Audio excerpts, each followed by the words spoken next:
Today I am going to make a unicorn piñata.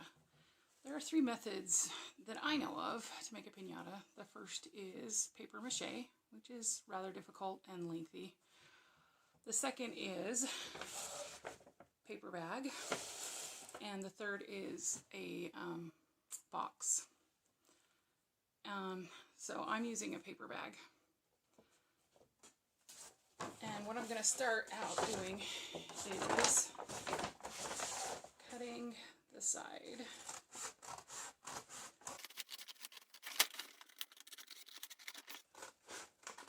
This is going to be the unicorn's body.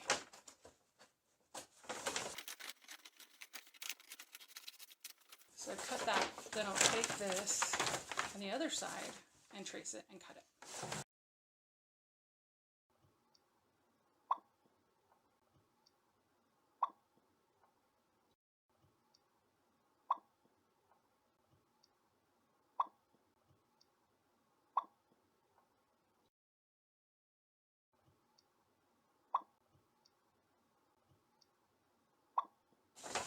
Okay, now you're going to fold each side over. And it looks like I'm going to have to compensate a little bit here.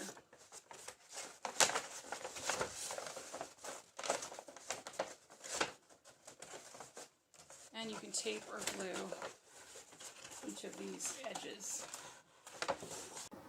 As you can see here, I have cut a hole to put the candy inside of the piñata.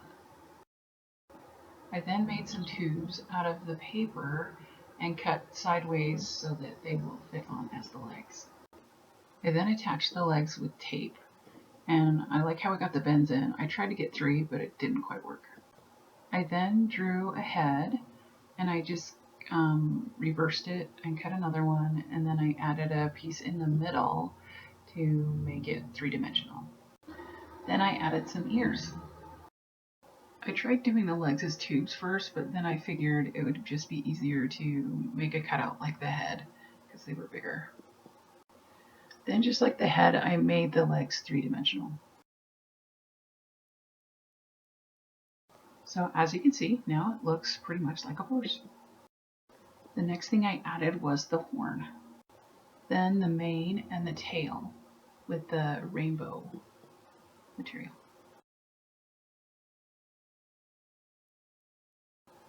And then I started to add the shimmering material.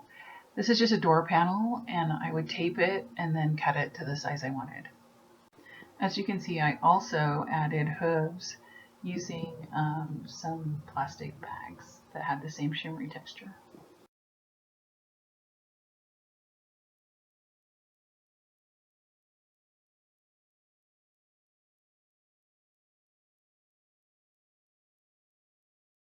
Finally, I found a little cute winky eye with eyebrows that I liked for the eyes. Here's the finished product. It did take me a few days, but I'm really happy with how it turned out. Good luck with yours.